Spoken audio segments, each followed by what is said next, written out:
La disparition de Si Hassan El Glaoui, va laisser un grand vide dans le champ de la peinture au Maroc et au-delà. Si Hassan El Glaoui était un monstre sacré qui a défriché les champs de la peinture au Maroc dès les années 30, depuis son plus jeune âge d'ailleurs. Bien sûr, on se rappellera toujours et éternellement de ses chevaux et Fantasia, mais avant tout, Hassan El Glaoui avait un trait inimitable, un trait d'une très très grande poésie, un trait qui appelait à la contemplation du dessin à l'état pur, et cet héritage qu'il nous laisse demeure sans partage et demeure inestimable pour pour les générations à venir. Et donc je retiens avant tout ceci, bien sûr la bonté de l'homme, sa générosité, son infaillible présence tout au long de ces 60 ou 70 dernières années où il a peint.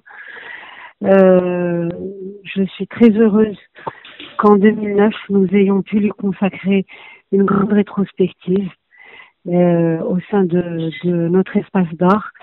Et j'espère aussi que les livres, les écrits de Maurice Arama, par exemple, et ainsi que toutes les photographies et toutes ces peintures disséminées un peu partout dans le monde pourront essaimer sa gloire et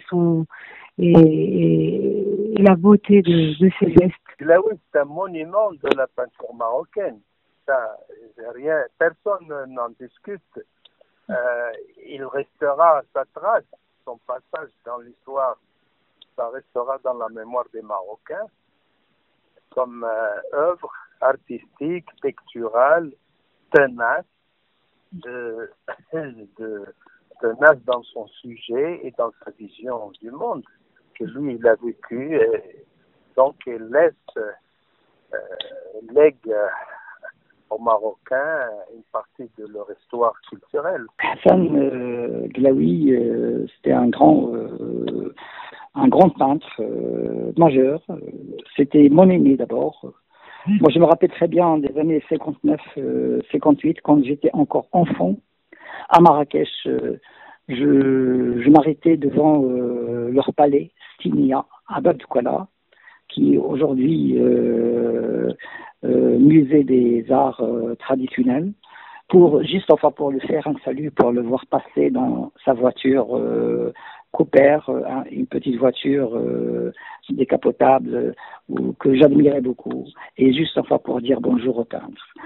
C'est Hassan, j'ai beaucoup d'estime pour lui parce que c'est quelqu'un qui a grandi dans la cour royale, et quand même c'est le fils d'un grand. C'était Hassan, c'était le pacha Hamid Glaoui.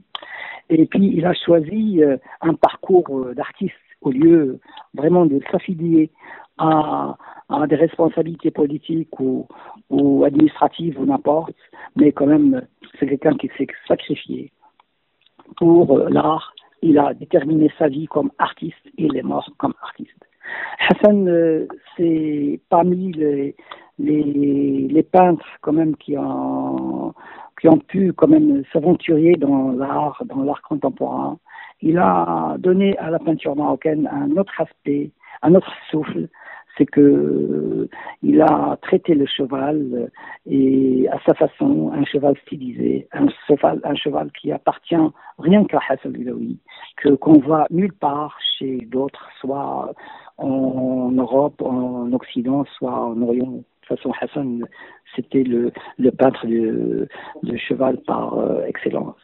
Hassan Rahmo, يعني كيبقى هو عميد التشكيل ديال المغاربة، يعني كيكون أقدم دابا التشكيل اللي توفى هاد الهادي، وعلى البصمة ديالو كان رجل عايش في الدل، يعني عايش واحد العالم ديالو ما كيخالط بزاف الناس، يعني عنده نشاط ديالو خاص به، وكيبقى دائما هو عمود من الأعمدة الأساسية في تأسيس أو في الحركة التشكيلية المغربية على العموم. Nous venons tous aujourd'hui d'apprendre le décès de Hassan El Glaoui, grand artiste marocain qui est né en 1924, qui est aussi le fils du grand pacha de Hassan El Glaoui et qui doit à sa passion l'aide de Churchill, rien que ça pour l'initiation à la peinture. Hassan Glaoui, tout au long de sa vie, a été un artiste un peu reclus dans son travail à Rabat, ne se mêlant pas, ne se participant à des mouvements forts, mais qui a développé aussi une œuvre historique qui raconte un peu le Maroc ancestral, le Maroc millénaire, des traditions, de la chevalerie, des codes. C'était un amoureux du Maroc et aujourd'hui le Maroc aussi lui rend hommage parce que son œuvre restera comme un beau témoignage de notre histoire.